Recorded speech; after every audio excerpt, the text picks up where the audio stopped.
Hi there, and welcome to today's interview. I'm really excited to be joined by Graham Walton, who was last year's winner of the Cape Wrath Ultra, which is currently happening right now as we're doing this interview. The competitors are just about to start day 5. It's great to have Graham here to kind of share and talk about his experience of the race. And throughout the interview, we're going to kind of dive into the Cape Ultra race itself and gain some of Graham's insights and perspective, his experience of the race and also his preparation. So whether or not you're thinking of signing up for the race, if you're currently watching it, or you're intrigued by what the race is about, hopefully through this interview you're going to gain a little bit more kind of understanding of the race itself, and maybe it might encourage you to sign up for the challenge of the Cape Wrath Ultra. So without further ado, welcome to Graham Walton. Hello. Based locally here in Haverstead, so we're in the outside cafe for the interview. And could you just start off a little bit about yourself, what you do, and your background of kind of running experience? Yes, so I've always run. I ran a lot when I was a kid. I started doing decathlon for a few years when I was an older teenager, and then in my 20s, just surfed a lot. Didn't do a huge amount of running. And then 30s, I did lots of triathlon, going to triathlon, which was good fun, yeah. Nice and shiny, nice clean sport.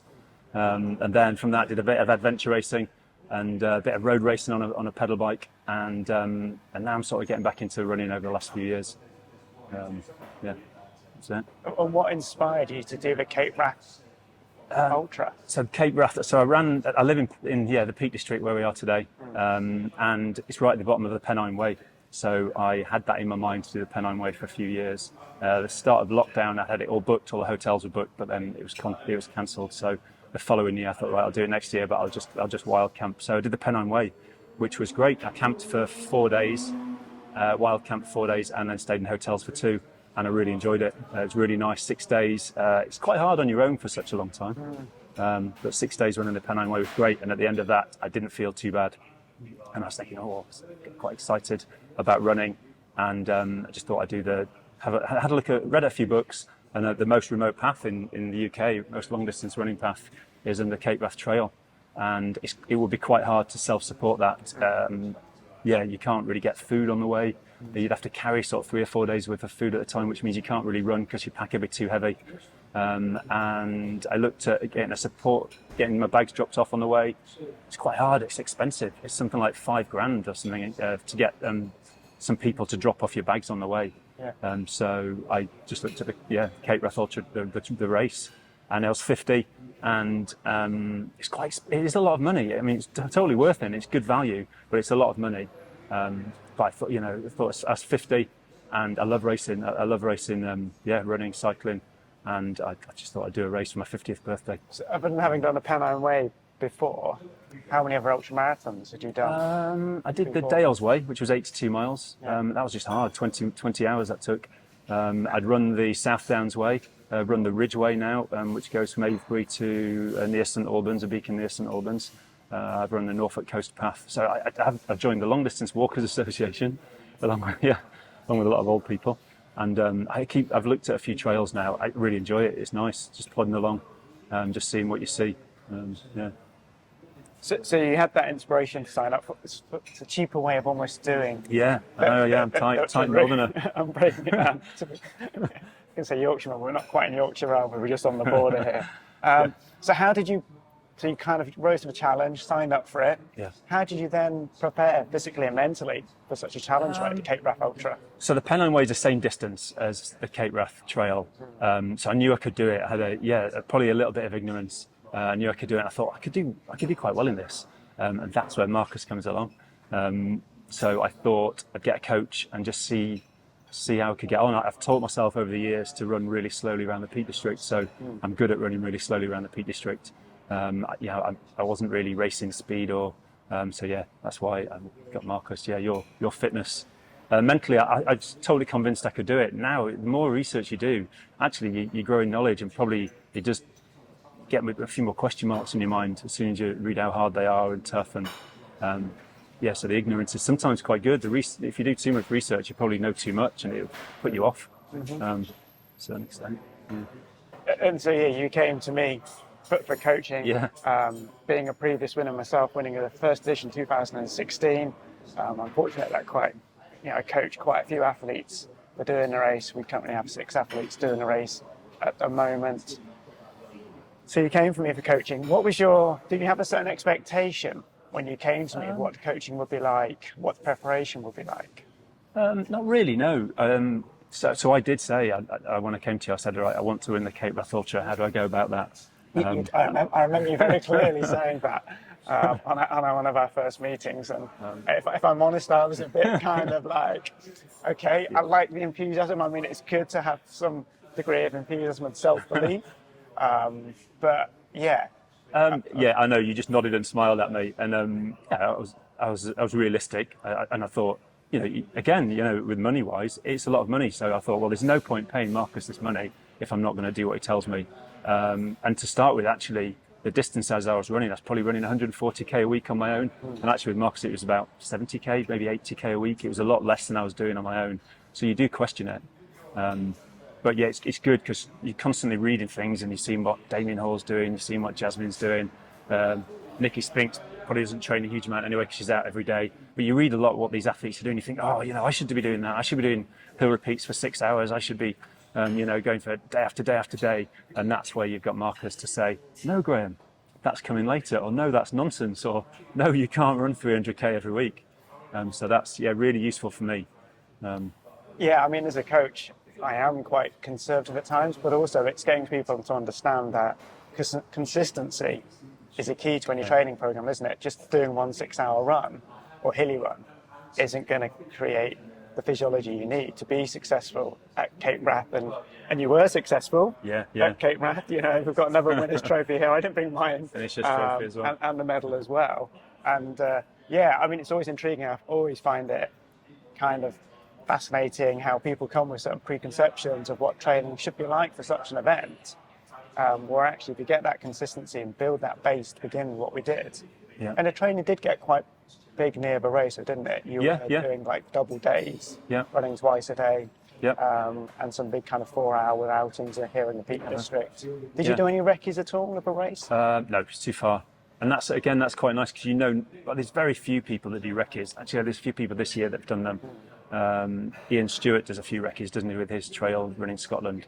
There's very few people doing recce's, and that's quite nice. Just turned up at the top of the hill, don't really know what's going to happen. Just problem solving as you go along. That's quite.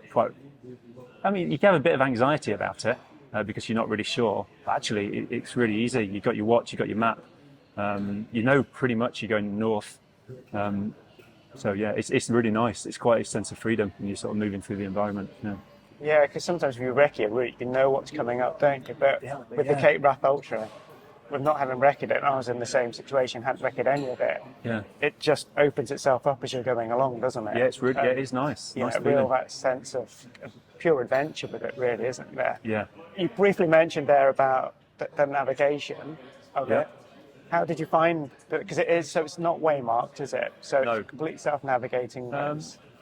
So I totally relied on the watch, but I hadn't done a huge amount with the watch before, so I wasn't really sure. My navigation, I'd say it's good, but it's just slow. I don't ever practice navigation, which is ridiculous, really. I've done a KIM event, I've done a few KIM events and Polaris events on mountain bikes. My navigation should be a lot better than it is, but it isn't. But I did look at a map, but really you can rely on your watch. There's a little line there, and you do look at the terrain. So if your line on your watch is here, and there's a path over there, well, just run on the path. Because it is billed as being partly pathless, isn't it? The races, they say, is it 40% pathless? I mean, there's a huge amount just going across quite raw heatherland, but the heather isn't deep. It's not really deep heather like the peaks. It's quite low. I think it's just the weather up there must just blow it all away. I don't know. Because the navigation, I think, some people might be looking at the race and seeing that it's self-navigating. And that might be quite daunting and putting people off. But you're saying with like modern technology that, what traces on watches, because I had an early, one of the early Sunto watches I was using for the race. Didn't have the maps on it, but just had the trace line. And that trace line I found was enough sometimes to just get across some of that, as you say, open area. We was really fortunate the year I did it. It was clear blue skies like Yeah. the day we're doing this interview on today, and you could almost see where Yeah. you were going. But your year, you had a bit kind of different weather, didn't you? You had Yeah. some shocking weather last year for it. Driving rain most times, so you are looking down at your feet a lot. Yeah, you couldn't really see. I mean, there was flashes, so yeah, if you say 15 minutes, it all like, opened up, and you could get compass bearings. You could look at where the trail was going, look at the saddles, and the trail actually doesn't go to the top of a lot of peaks. It goes sort of valley bottoms, and then over sort of the ends of valleys, but it'll head to the saddle rather than the peaks. So yeah, it's as easy as it can be, sort of through that terrain. Yeah, it's not like you say, having done mountain marathons.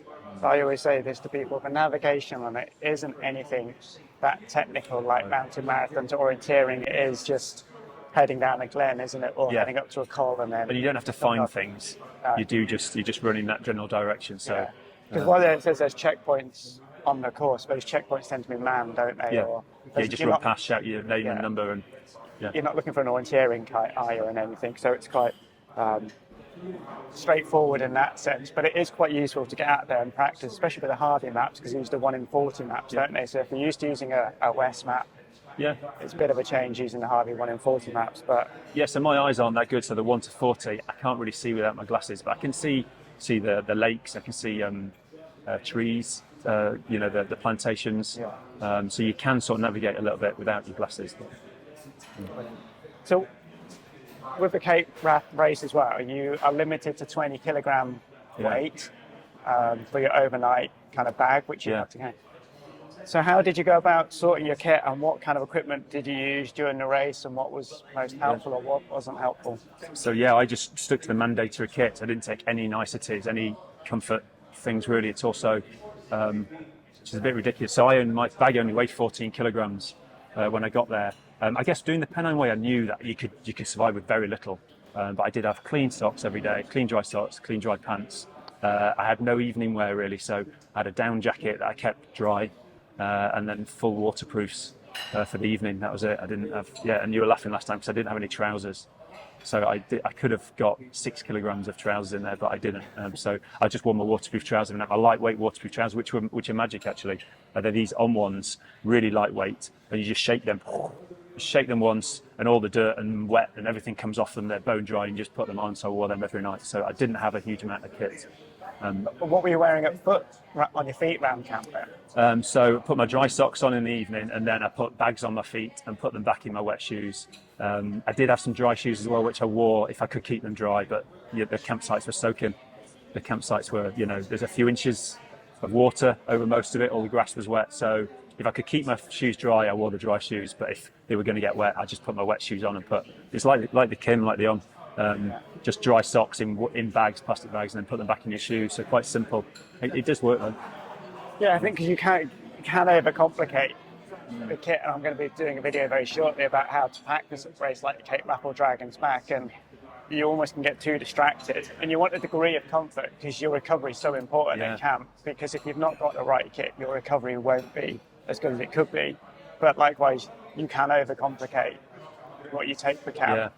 And that can be a bit of a distraction in some respects. Yeah, the simpler, the less you take, because you're in a tent with 8 other people with 8 lots of kit.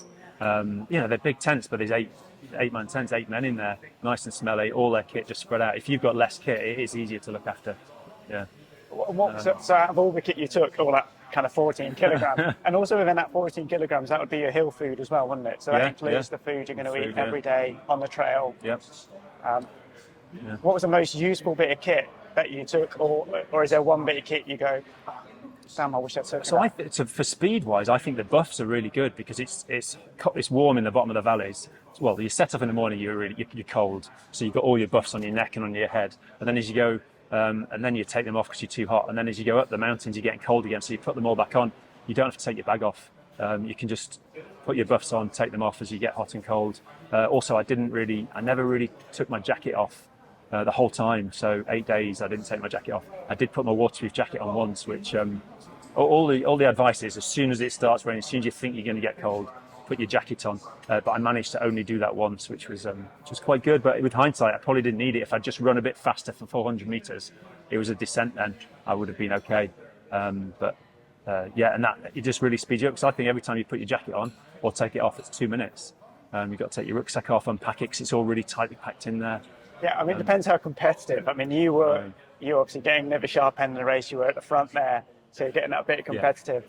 But I think if you are further down the field, you've really got to be thinking about your safety with the jackets. Like one of the athletes we coached ended up getting quite bad hypothermia on day 4. All the advice is to put your jacket on early. Because they didn't put their jacket on early because they were kind of racing, and ended up getting quite a bit of a state and quite hypothermic when they finally got into camp.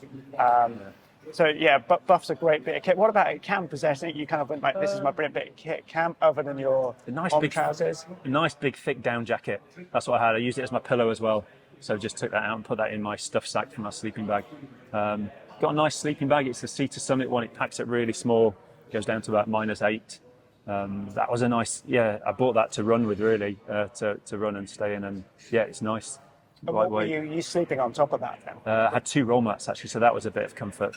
I had just a really cheap foamy mattress that doesn't puncture, and I had a short race one, which is just sort of half a body, just for my top half really. Yeah, and you don't really. I mean, the sleeping's not great actually. It's hard to sleep. 8 people in a tent. No one in our tent snored, but there's 400 people in the field. So the first few nights is 400 people with all the support staff as well. It's quite noisy. There's a lot of zips. There's a lot of toilet doors banging, just general rustling and moving. So it is noisy, but just don't let that get you down. It's just one of those things, isn't it? Yeah. Yeah, I mean that's such a good point, isn't it? Because you've got that kind of wanting to get good night's sleep, knowing you've got to get out on the hill the next day. But sometimes your legs are just twitching as well. You've got that post-ultra legs, they're kind of fizzing away, bit kind of restless. Yeah, you might have noisy people in your tent. People snore. You're so lucky not to get in the way to snore. Yeah. That's absolutely kind of like licks, and there's going to be people cursing you out there for not having a tent snoring. But you've got to go for a wee sometimes in the night. But it's just about 3 times. I was getting up 3 times because I was lucky, I suppose, because I was finishing early, so I was going to bed at 7:30. So I was having to get up about 10 o'clock to go to the toilet, and then again about 3 o'clock to go to the toilet, and then it's all on again at 4:30. So yeah, I was one of the ones rustling around. Henry, that was in my little pod as well, he was last for the first few days, so I was winning it and he was last. So we were both going to get the trophies, which I was quite excited about. He wasn't so bothered, but I was like, "You're the Lantern Rouge. You're gonna get a trophy." And did he come last? He didn't know. He was like a 3rd or 4th from last, so he didn't get a trophy. Should have slowed down a little bit more. But he was coming in, and he felt really guilty all the time for waking me up, so he was coming in late. But yeah, it did not bother me at all, not one little bit. And it's quite good because then I was staying out of the way when he was rushing to get his kit ready to leave at 7, and vice versa. So actually, it's quite good if you're not coming in at the same time as the people you're with, because there's just not enough space for 8 people to be shuffling all their kit around. Yeah, it's quite surprising how big the tents feel, but then when you get a lot of people in there and the kit as well. Yeah. And the kit's drying in the roof, which is dripping on everyone's kit at the bottom, and it's really smelly. Yeah, but they have introduced drying tent now, haven't they? Oh yeah, that's definite. Yeah, so the competitors, but again, this year is looking a lot drier. Yeah. So hopefully, because you had quite wet tents as well, didn't you, for your year? Some of the kind of moisture was getting into the tent. Yeah, so you'd come back whenever finished, say 4. I'd be the first back, and the tent was 2-3 inches in water, and I'd mop it out, and then other people would come and help. The people who put the tents up would come and help me mop it out, and they leave you a mop in the tent and a towel. And that's it. Yeah. So, but you can't blame them because they're taking the tents down when it's chucking it down. They're putting them up when it's chucking it down. There's nothing you do. Everything's wet. So, actually, a deeper roll mat was really helpful. Anyone that rolled off their roll mats or just had a shallow one, the water would just sneak in, soak their sleeping bags. Dry bags is the key. Just be really good at using dry bags and have loads of them. Yeah, it's the one downside of down, no pun intended, that if it does get wet, that's it. It's wet, isn't it? Unfortunately. Yeah, just don't get anything. Nothing ever got dry. Anything that got wet that whole week was wet for 8 days. I'm hoping this year that it's a bit more kind of pleasant in that respect. Yeah. I mean, we were going back to 2016. We had amazing weather for our race. I was able to dry kit out when we got back. I had a little mini washing line, and I'll share a picture of what some of my kit was looking like. But yeah, I shan't rub it in too much. So we mentioned briefly earlier about having to have a nutrition as well. So within that 20 kilograms, you've got to have all your nutrition. So what was your kind of nutrition for on the trail or each day like? Yeah, so nuts and raisins, I eat a lot of those. Garibaldi biscuits, fig biscuits. I took some for the first time. I've never run it before. Beef jerky, but it's really nice when you're running. Or really salty food. Dry roasted peanuts. I use a couple of gels, maybe 1 or 2 gels a day, just because of all the electrolytes in there to stop you getting cramp. And then actually throughout the week, as people leave, they dump all their food on a table, and it's a massive pile of food. You think you know it's going to be there at the end. It's just going to, but it does disappear. And I picked up some caffeine gels in there, which were quite good. Yeah, very nice. Caffeine gels? Yeah, because I'd never really had them before, and I hadn't drunk coffee for a couple of weeks before. It's probably just the nerves, so I was a bit sort of depleted of caffeine. I didn't drink drunk coffee throughout the whole race because it's all instant coffee. Maybe I'm a bit of a snob with coffee, but these caffeine gels are great. So at the top of the hill, I did pull one out on the top of this hill, and I didn't realise it was a caffeine one, but I looked at it, I thought I can't put it away because your pockets, I haven't really got the dexterity to get stuff out. And so I had a caffeine gel and just charged down this hill, and it was like spider sense going down this hill. Everything just slowed down, and I just went flying down this hill. So, I mean, I think in all the whole build-up to the race, and I say this to all our coached athletes, test.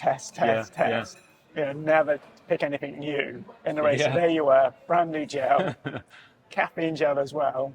Yeah, it's good. I would definitely take caffeine gel again, and I probably wouldn't, in a 6-day race, maybe I'll take 2 or 3 again and just choose a descent. But yeah, it's probably quite dangerous because that you fall over, can't you? So actually, at the bottom of this hill, I got to, that was in about 10, 15 minutes. There's loads of people around. It must have been foggy, but then it fog cleared. You could see everyone just spread out over this whole hill, descending it.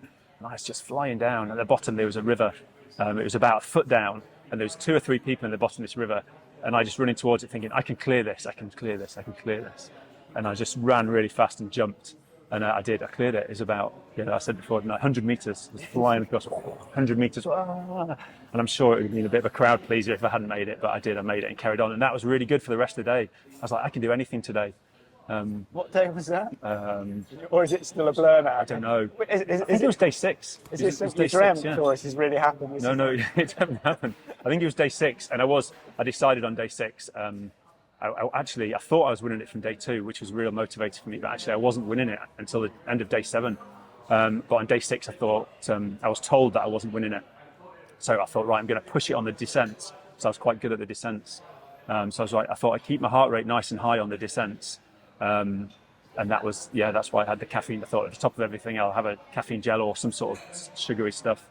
And that's why I was pushing it. And that was good for the rest of the day. I was just charging and, thinking... Because your caffeine baseline had dropped so far pre-race, because you've not had any caffeine, and then all of a sudden you take this caffeine, and that's like your whole brain is wired to a new higher level. It is good, yeah, it is good. Again, not always best to suddenly do these things in races, because you never know, it might not go as well. Is that... Yes, so kind of a lot of real general food then in your nutrition, because... for myself, I lived on Cliff Blocks because it was such a hot race, and that's all I kind of had, mainly Cliff Blocks and a couple of naked bars. And I know some people are going on gels or that more kind of sports fuel, but you were a lot more normal food, normal. Yeah, I recognise that you do probably need some of the gels because you can't get the calories in with normal food, and they're so easy to carry. Don't really like eating them, but yeah, I recognise that, and it stops you getting cramp. The food is really good actually in the campsite itself. Loads of vegetables, loads of fruit, which you can't really eat when you're running on your own because it's so heavy. So that just stops the cramp. I mean, not it'll stop it, but it does definitely reduce it. I'm sure it does. You don't really know, do you? But the good food is helpful. Yeah, I mean, you want the good nutrients to help repair the muscles and to kind of get the glycogen stored in your carbohydrates back up. So you enjoyed the food at camp. You found really that good, yeah.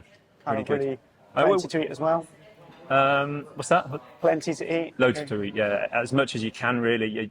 You eat so slowly because you're sort of a bit nervous, a bit full. You're knackered, so you don't really want to eat. But so you're eating so slowly, so you'll be eating your tea for sort of 45 minutes. It's quite a sociable environment, isn't it? It's nice, yeah. In the kind of tent we have in the food, because there's really nice. Yeah, you could sit next to anyone. So there's a few people sat on their own, just sit next to anyone, like-minded people. It's nice. When we were sat around towards the end, he's like, right, do you think, it was Lindsay, he's a Scottish guy but lives in America. He's like, do you think we can talk about anything other than running? and there was about 8 of us just sat there, and it went quiet for about 2 minutes. It was quite silly. And he's like, well, clearly not then. And off it went again. So no one's got anything else to talk about. Was he just getting overloaded by running? It was just like, bit, yeah. I just want to change my focus for He a little was. bit. There's a bit of talk about children. Children and family, other things. Excellent. And talking about family, so one of the things you have in the race, what's available, is this Ultramail, isn't it? Yeah. Yeah. People who are watching the race, so the race is kind of streamed live through Open Tracking. So you can go to the Cape Wrap website, there's a link to Open Tracking, you can see the competitors moving through the Highlands kind of through the everyday course. But also on that is then a feature that people can send you messages. Yeah. And it's such a great encourager, isn't it? Really nice. Were you Yeah, getting really lots of nice. messages sent to you? Yeah, loads of people that I've not heard from for ages sent me messages. It was really, really nice. My mum was on there thinking it was just a private messaging service. It was just quite silly. Like one night she sent me like 6 messages. Just constant, it's very silly. Yeah. I mean, I had to warn our athletes doing it this year that everybody can read it. The other year, Jen was sending Sally Fawcett some messages from her dog. With dogs that for them in the past, Watson, their collie. Not realising that everybody else can read the whole messages. It's no longer like a private, and so it's like warning people, you know, if your loved ones or your nearest and dearest are going to send you a romantic message, maybe not put it I'd in encourage the it, it's funny. because everybody will be able to read it. But it's such a great, it's like Emily Chappell in her book talks about this invisible peloton is supporting you, and it's really encouraging, isn't it, to get those messages. You don't really realise. So first 2-3 days, it's nice to get these messages, and then you start getting messages from people you've not heard from for ages. It was lovely, and Sally Fawcett did send me a message, and it just gives you a real boost. Like you run a lot lighter on your feet because you're getting messages from superstars like Sally. It's nice. It's really, the Ultramail's nice. And there's reams of them. There's loads of them. I brought them last time, but I've not brought them this time. Yeah, I mean, they're great keepsake, aren't they? I've still got Really mine nice, from Cape Wrap and the Dragon's Back race as well. So if you do sign up for the race, I really recommend telling your friends and family that they can reach out, because mobile reception is pretty sketchy at the best of times in the Highlands. So it's a great way to know that people are kind of supporting you. You talked about jumping over a 100-metre 100 river. Maybe we need to go back and recreate this and give you a caffeine jack to see if this really did happen. But was there anything you found really challenging about the event?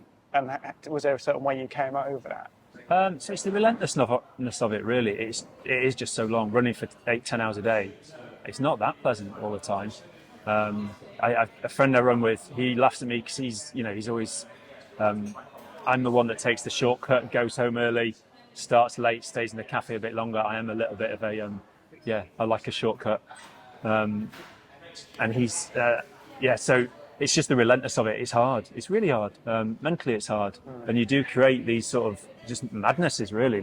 Jumping over rivers. But also in my mind, on day 2, this was like one of these signs. So in the Peak District, a couple of years ago, there was a few photos of a white deer that was running around, and they're mythical creatures. Awesome things happen when you see white deers, and I've been looking for it in the Peak District ever since then. I still haven't seen it, but in Scotland on day 2, it was a head, sort of valley head. On the other side of the valley, there was a white deer just stood on this little ridge, and it was all silvery in the rain. And I was like, whoa, oh, it's a sign. So that's probably a little bit of madness, but also all the way through, like the Cape Wrap, there's cuckoos all the way, and this sounds a bit crazy, but there's cuckoos all the way. So there's every tree, every bush, every little rock outcrop, there's cuckoos in. And in my mind, all these cuckoos were just saying, go G, go G, go G. So, so I thought they were all cheering for me. So for 8 days, I had all these cuckoos just telling me to go G. So you do have these crazy little bits of madness. And then you're just running along, and sometimes you just think about really sad things and you just be sobbing. And then you're like, come on, pull yourself together. Keep moving. Yeah, so there is, your mind is, your legs are knackered, your ankles are tired, and your knees are hurting, but your mind is going through these same issues and just getting really stressed, and it's funny, sometimes you're laughing, but sometimes you are just sobbing running along. Not much you can do. Sounds like a complete emotional roller coaster. It's totally, madness. But do you think that's because you were at the front end pushing it, so you had that degree of competitiveness? I was totally driven by winning. Yeah, I was totally driven. I won a running race when I was 12. I still remember it. Langode Lake it was. A week before, this kid had beat me in Cleethorpes. I'd run, and I was winning that by a little way. And last 200 meters, this kid came flying past me. So I was second in Cleethorpes. Like 2 weeks later, at cross country championships in South Yorkshire. I was in Langode Lake. One lap was about 3.5k, and I must have beaten him by a kilometre because I was so sure he was going to come flying past me again. So yeah, I was totally driven by. It was very good for me motivation-wise to tell me I was winning after 2 days. Yeah, and I've got some merch to prove it. Look, there we go. Got my own merch because got a mug which got broken about week 2, and I got myself a jigsaw with me on it as well. We'll maybe do after we finish the interview. Yeah, Marcus has to do it. And I threatened my son to make him do it every so often. So yeah, it was good for me to. But did you embrace that kind of sense of madness? So you kind of, I mean, you saw that white, supposedly sort of white. I mean, yeah, nobody else saw it. It could have been hallucinations because, you know, one of the joys of doing these ultramarathons is you can have moments of hallucinations. Like, Gosh, yeah, never even considered that for a minute. I was sure it was there. Absolutely 100% sure. There's definitely cuckoos there. I heard one the other day. There is a lot of cuckoos. Yeah, when we were up there a couple of weeks ago. Were they shouting for Marcus? I don't quite think they were kind of. Good. Marcus.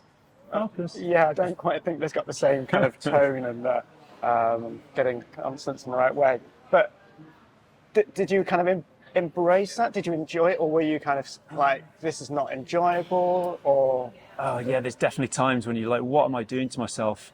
I'm too old for this. Just go home. I like sitting on the sofa. I like just reading books.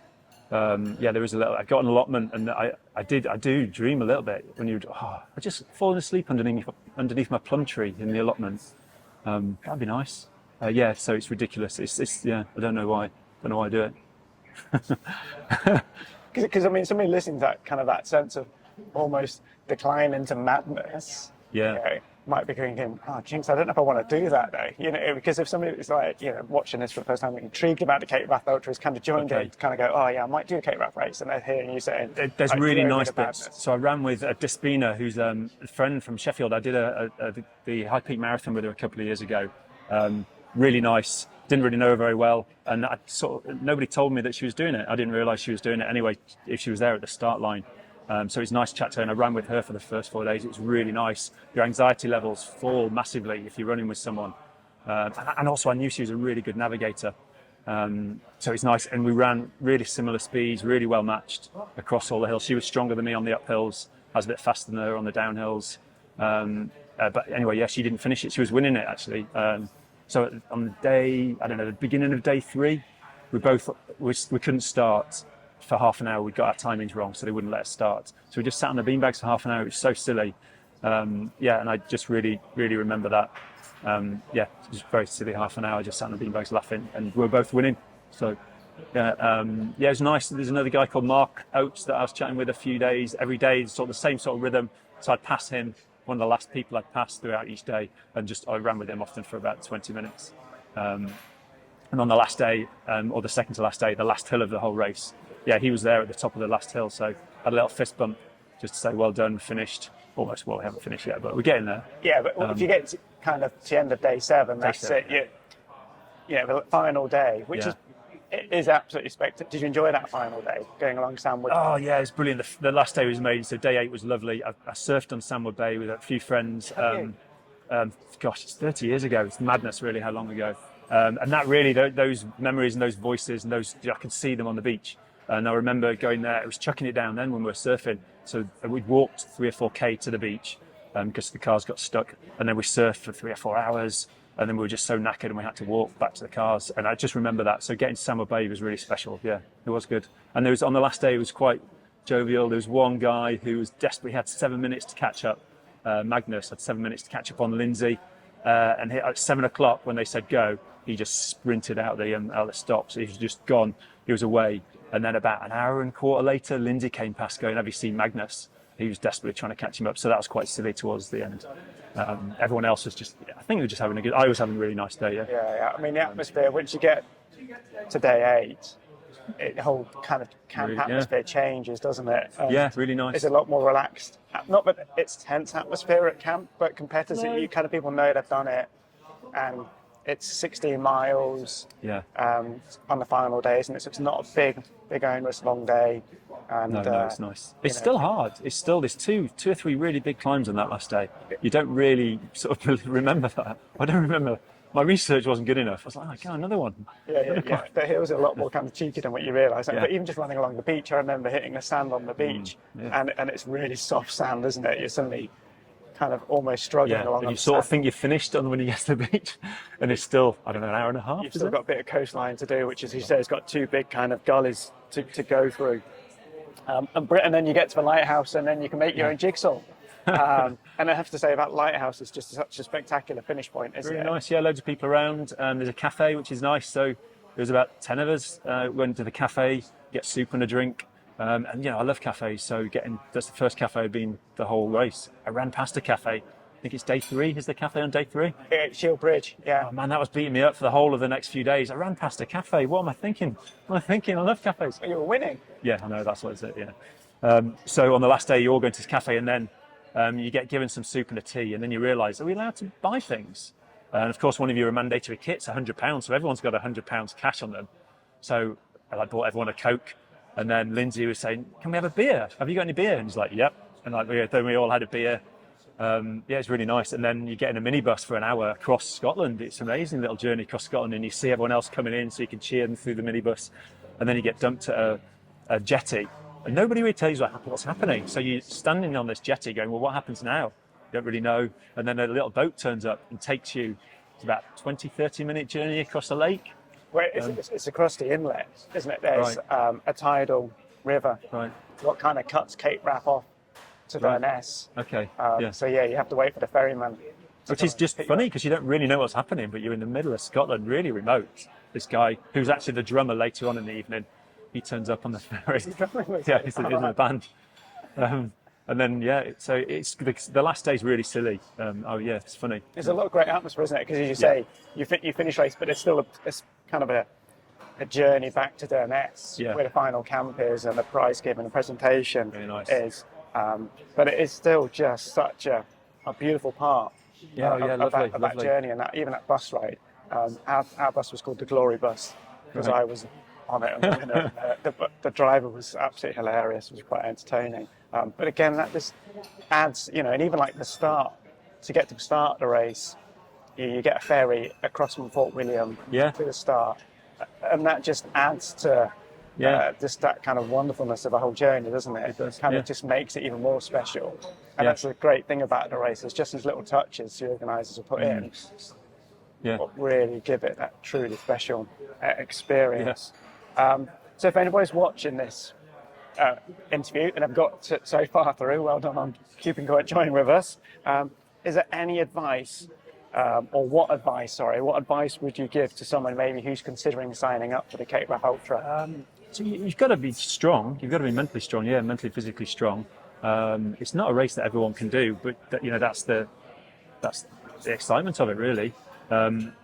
It's the remoteness in the wild areas that's sort of linked with nature. I mean, that's the nice thing with you're running along and you're just scooping up water and drinking it. That's really nice. You just feel like an animal, just doing that, and then you sort of just eating as much as you can when you can. You just feel like an animal. Everyone should definitely do it because of the remoteness, because of the link with nature. But it's hard. It is hard. The relentlessness of it, the remoteness of it, it makes it really difficult. It's everything, isn't it? It's all the highs and lows. That's why everyone does everything. Yeah. So your advice would be to kind of accept that it's going to be hard. Yeah. But should they sign up for it? Should everyone sign up for it? I mean, not everyone should sign up for it. Yeah, people. So I've cycled a lot in my life. It's the pleasure and pain, isn't it? Everyone loves the pain of cycling uphill and then the pleasure of sitting in cafes and talking about it. Beekeeping's the same. It's pleasure and pain. Just getting stung all the time, but actually having like big pots of honey. You're eating it like I don't know, like the bears. Pleasure and pain. That's what it is. So who knows? So if you're signing up for it, be prepared for a degree of discount, which I do say to all our athletes who are doing it. That even like myself, I trained really hard for it. There was a fair degree of discomfort during the race. There was a bit of difficulties at times. So But other than that pain or discomfort, would you say people, yeah, so just that sense of remoteness and that opportunity Yeah. to, So the advice really is there's loads of advice in there. Read it all, watch it all. You can get addicted to it really. You can watch too much of it, and then just try it. Just practice everything. Buy your kit nice and early, and just try it out. Just go for a run, camp run, and then you just really minimise your kit. Don't take stuff you don't really need to carry or. Excellent. No, great. Thanks for that. Well, thank you so much, Graham, for joining us. And Thank you. hope you found the interview really enjoyable and entertaining, and that it may be giving you a deeper insight into the race, and especially gaining Graham's experience from the race as well. As always, if you've enjoyed the video, please give it a like, subscribe to the channel. We have got some more videos coming up about the Cape Wrath race and the Dragon's Back race. And if you've got any comments as well about what we discussed today, please leave them down below and let us know your thoughts. And maybe if you've done the race as well and you've maybe had an experience of madness, or maybe somebody else saw that white deer, Yeah. put a comment down below. Alex was just behind me. He might have seen it. So, okay, so if anybody's seen that white deer, it's just past Glenfinnian Viaduct, isn't it? It's past up that area there on day 2. Thanks also for the good folks at Outside Cafe for allowing us to do the interview here today. And yeah, thanks for tuning in, and we'll see you in the next video.